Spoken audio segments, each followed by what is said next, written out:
What's going on, everyone? It's Adam and Craig with Grandstand Golf. This is our round 4 DFS Showdown targets for the 2021 AT&T Byron Nelson. Craig, once again, Sam Burns is in the lead, and he's looking to get his second win. He's on fire. What do you think of this leaderboard? Yeah, I mean, it's been unreal how well Sam Burns is playing. I wasn't able to watch today. I had to run errands and do some chores, but I was doing a lot of listening to PGA radio, and so it gives you a different feel for it. You have to really let them tell you the story. Those guys are talented too. Wow. Yeah, absolutely. But no, Spieth. I mean, Spieth stumbled a bit on his way in. Almost could have been worse, but got an eagle. Yeah. And he easily could have missed his par putt on 17 there. So it was a big swing. But so he's definitely the notable charger, I would say, at 17. I mean, what do you think? Are you feeling it's a Burns show? I think 20 to 17 is a little bit of breathing room, but KH Lee is right down Sam Burns' neck. And I mean, I guess they're going to be in pairings of 3. We'll talk about that in a second. But one stroke can be taken or lost, or won or lost so quickly around here. The 17 feels a little bit cushier, but the names at 17 are all big veterans who have been around the block a few times. I mean, Schwartzel, Kuchar, Spieth, and Noren. Yeah, and I think 3 is less. I mean, obviously, KH Lee and Burns are right there, neck and neck. That could flip at the first hole tomorrow. Yeah. But the 3, it's less than a normal 3-stroke lead because how easy it is to go out there and put up a real score. So I don't think there's any safety at the top. I think that it's essentially you need to go out there and pretend you're even, and you still need to go out there and score. Yeah, foot on the pedal, absolutely. I mean, we saw a couple 9-unders today, so who knows? I was going to say Scott Stallings and Harris English. I mean, I think they started at 6 and they're both at 15 under. Unbelievable. I picked Harris English in the wrong day. I was going to say just one day off on Harris English there. So maybe play my round 3 picks for tomorrow. I don't know, but maybe there's something there. Let's talk a little bit how the round was played. So -3 again, first round, -1.6 second round, -2.8. A little bit lower than I was expecting. I was kind of saying 1.5 to 2, but scoring was up there. Our picks -3.16. Good, not great. Munoz held us back a little bit. I think Munoz might have been the weak link there. So we had Hoagie one round, Munoz the other. The one thing I want to reiterate, which you brought up on our first Showdown show this week, is there's so much variance when you have these low-scoring tournaments. It's harder to find an edge, I think. So, I mean, that single bowling has kind of been our strategy. And even with, beating the average by quite a bit, I mean, 1 stroke yesterday, close to half stroke today, it's still hard to cash with those picks because you have one outlier and you're kind of sunk. Yeah, for sure. So do you... I mean, the other thing here, obviously, you had kind of alluded to before, the final round is going to be played. They're going off split tees in groups of 3. Starting in the middle and working their way out. Do you have a strategy for tomorrow? Taking that into account, taking the weather we see there below into account. Well, one thing, 8 a.m. Eastern, I think is the first tee time, so make sure you get your DFS lineups in before lock.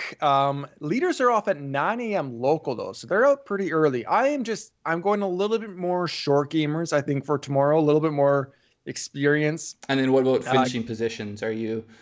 do you kind of have a plan? Are you going to play Burns and stay away from other guys, or? No, I mean, I'm contrarian by nature in Showdown, so I usually don't unless I really have a feeling about somebody. So I probably won't because, they get close today, so he does have to put the foot on the pedal. But you have a Stallings and an English out there, and that's absolutely what's going to be in the optimal lineup if someone does that tomorrow. Yeah, well, and I think, the qualifier on that is you have Burns in your 6 of 6 best lineup that has a chance for a big cash tomorrow. So you are a little less needing to jump onto the Burns bandwagon, whereas my best one, it has KH Lee, it has Noren. So I'm considering, I don't think I'm going to go with Burns just because I think ownership is going to be too high. And so I actually think my plan is to stay away from Burns and KH Lee and Jordan Spieth. And then use, because I think those will be the 3 most popular. So let's flip to the next one here, Craig, because we do have salaries for the guys up top.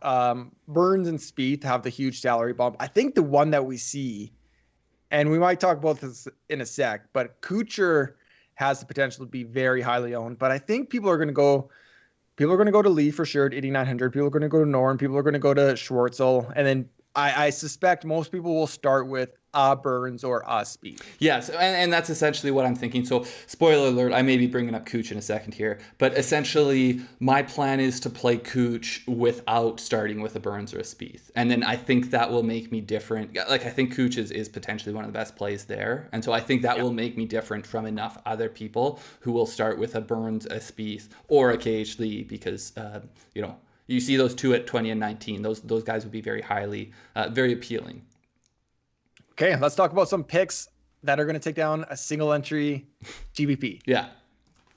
Good mojo, good energy. Yeah. Scottie Scheffler is my first one, 9,700 on DraftKings. He's gone 67, 70, 68. He's 11 under, tied for 37. So when you immediately go on the first page, you see him up there, around 10K, tied for 37th. Not going to get a lot of eyes, I don't think. 1 eagle, 15 birdies, 6 bogeys. He's kind of been a little bit average in everything. He's had one weakness, it seems like, per round. So across 3 rounds, how it's added up is, he's doing well off the tee. He's doing okay on approach. He's losing strokes in putting. He's 56 in the field.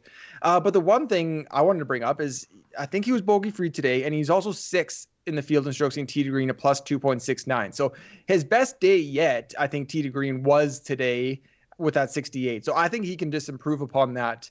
And will be lower owned. We see these kind of guys, these kind of superstars or tier 2 superstars move up into backdoor top 10s.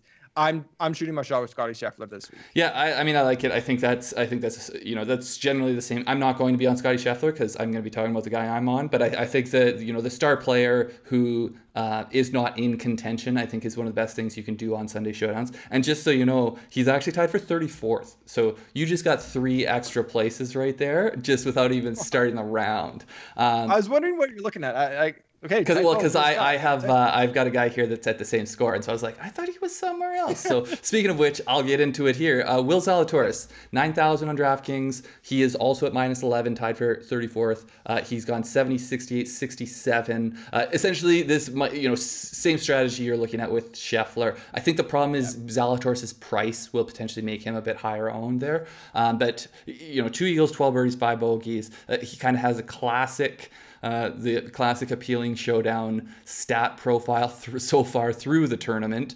He is 4th on approach. He is 32nd off the tee. But both good numbers. You'd like to see him gaining more off the tee, but I mean the approach numbers are awesome. And he's losing 3 strokes putting. He's almost last of the people who have made the cut in terms of putting. But I mean, Zalatoris, we know he can go low. He's 7th in the tournament tee to green. He's 4th in the tournament in this field tee to green over the past 12 months. So we know that we know he's a great player. He actually has been positive putting. So it's not like we're expecting him to be losing three strokes putting. But I just think of the people who have the potential to go low that I don't think there's going to be extremely high ownership on. I'm going to take my shot with Will Zalatoris. Yeah, absolutely. I mean, he was my highest exposed guy pre-tournament in tournament long. So if he kind of sneaks into, a top 10, it's just going to help my lineup. So again, kind of like Burns, I might not play him because I have a lot of Zalatoris in other lineups. But and you got that one and done on him, so you're already sweating. I got that one and done. Yeah, exactly. So I'm shooting hard for him no matter what happens. Yeah. Okay, my second guy here, I'm going Ryan Palmer, 8,000. Seems way too cheap. Below average for Ryan Palmer, I'll take it. He's gone 67, 69, 66. He's not -6. I don't know what happened. I am 0 for 2 so far on these slides. He's T15. I'm pretty confident about that. It's -14. 15 birdies, -14. 15. I guess I could have done the math with 15 birdies, 1 bogey. But what has he done? He's great off the tee. He's smashing it. He's hitting fairways. Pretty good on approach, or actually below average on approach. Decent around the greens, decent putting. But the one thing, we're looking at that win coming up pretty substantially for tomorrow. And the kind of the podcast clip that kind of went a little bit viral in the golf DFS circles pre-tournament was basically him saying, he's got the course record here. He thinks it's a bomber's course, low scoring, but if the wind does come up, that's the primary defense. And if it does, he feels like he has a little bit of advantage. I'm going to take that to heart. So I'm going to play a very, very discounted Ryan Palmer tomorrow. Yeah, I totally agree. I think the other thing, about, yeah, his approach numbers are not the best for him or in the tournament yet, but I think off the tee, I mean, those are the ones that are the most repeatable day to day. So I would rather someone be gaining their strokes off the tee. If someone, sticks one tight or holes out, their approach numbers skyrocket. But the only way you get to be gaining a lot of strokes off the tee is by doing it repeatedly every drive. And so it's so indicative that your ball striking's in a good place. Yeah. My next one, a guy I feel like is a regular for me now. I just might as well stamp him on my forehead for these showdown shows. Charl Schwartzel, 8,700. This one's going to be chalky, so you're going to have to find other places to be different. But I just really like this play. 65, 68, 66. He's minus 17. He's in that group at tied for third. 2 eagles, 12 birdies, 2 bogeys. What a nice scorecard that is so far. Ball striking, he's been awesome so far. He's second on approach, 15th off the tee. His putter has been good, but not great, I would say. 35th in the field, and he's losing around the greens, but nothing concerning. He's losing and it's low, but it's not concerning when you take into account everything else he's done. But the thing, the reason I've been hyping up Charles so much recently, he's gained strokes in 14 of his last 15 rounds. That's not even accounting for the Zurich Classic, where him and Louis were, in the playoff. So he was playing good golf then too, and he's leading the tournament in strokes and ball striking. I think his game's in a really good place. He's about 10 years younger than we all think he is. I'm on Schwartzel tomorrow. Yeah, I mean, I don't know what to say anymore. Like, if you can't beat him, join him. And I'm going to play Schwartzel because even at 8,700, he keeps providing value for whatever price he is at. His approach stats are absolutely unbelievable. That is week in, week out, one of the best stats to look for correlating positive scores or low scores. So yeah, he's hitting his irons unbelievably right now. So yeah, it makes sense to play him. Yeah. Okay, my third and final one here, I'm going Brandt Snedeker. He's 7,600 on DraftKings, and I've already seen a mistake on this one, so I'm 3 for 3 with mistakes. He's 66, 68, 68, minus 14, T15, 1 eagle, 16 birdies, 4 bogeys, and I got an extra bullet point there if you're just listening. That's just to show that he has no doubles. No doubles, yeah, exactly. So he was one of my sleepers coming in. I talked about him on a sleeper show. I'm going right back for round 4. Basically, again, like Palmer, for if the wind goes up, give me the short gamer who has won in the win. That's Brandt Snedeker. He's playing pretty decent right now. He's 11th around the green, 22nd putting, and that should improve. We talked about how poor his putting was in round 1. I think he is your pick for round 2. Pretty good on approach. He's 27th there and pretty middling off the tee, but if he hits fairways, that's kind of what he needs to do. He's not going to push it out there. He can go into par 3s in three shots and still birdie. That's just kind of the player he is. He's not going to bomb and gouge. So I like Snedeker, kind of short and steady in the wind at 7,600. I think it's a good play.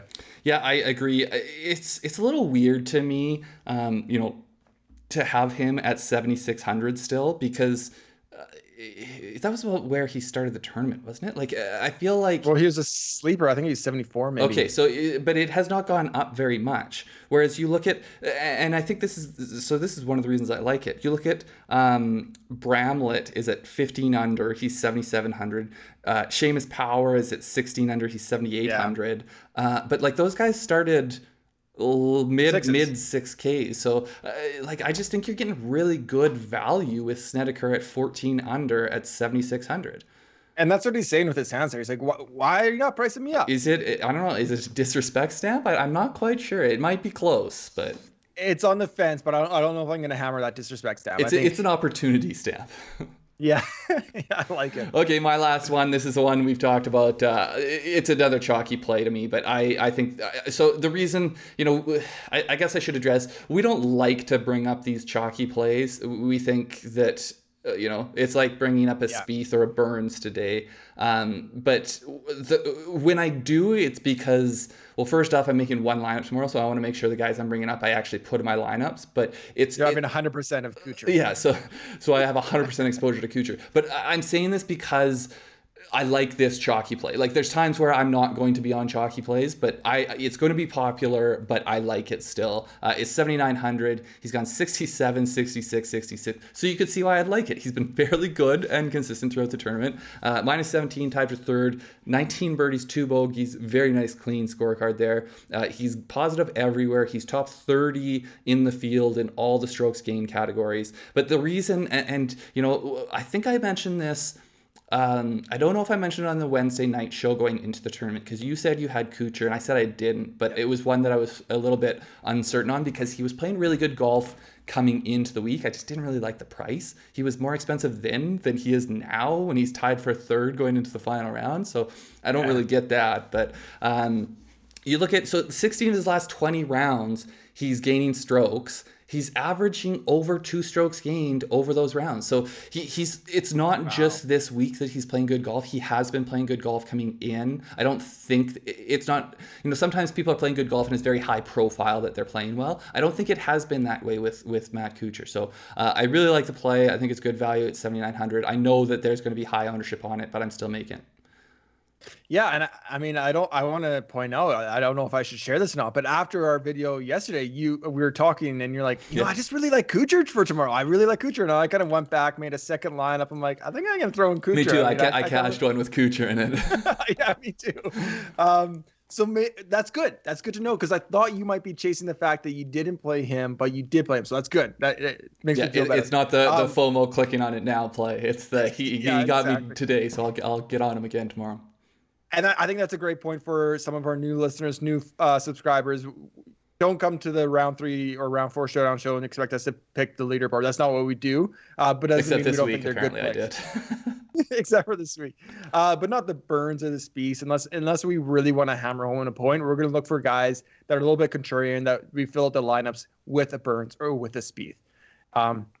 Yeah, Kuchar makes sense. I don't know if he'll get in my single lineup just because the ownership. Yeah. That's totally good. I mean, essentially, you got to choose people. You got to choose a few people from up top. And what I'm saying is I'm choosing Kuchar and Schwartzel. Yeah, for sure. Thank you, everybody, for listening. That is our round 4. Hey, we got to do winners. Yeah, well, scroll down. I was going to say, hit that thumbs up, subscribe. Really does mean a lot. All our content's 100% free, so make sure to subscribe. That's so you can show support and share our videos. Here's our leaderboard again. Winner and winning score. Craig, well, first off, everybody watching, comment below, shoot your shot. Yeah. And winning score. Craig, do you got somebody in mind? Yeah, I am going to go with one of the guys we were just talking about. I'm going to go with Charl Schwartzel at 24 under. He goes out there and he shoots a 65 to win. That's crazy. I don't know. Maybe I think the win's going to be more defense than it is. I don't know. I like the number, but I like the number for someone to go 4 under. I'm going Sam Burns, 24 under. Gets his second win, back-to-back events for him, comes into the PGA. So then if they end up in a playoff, we're really going to be on the edge of our seats here. Yeah, exactly. Schwartzel Burns playoff. There, you heard it from the Grandstand Golf guys. Okay, I think that's it. Good luck tomorrow, everybody. Make sure to subscribe. Tons of PGA content coming your way. Good luck tomorrow. Yep, good luck, guys. Appreciate it.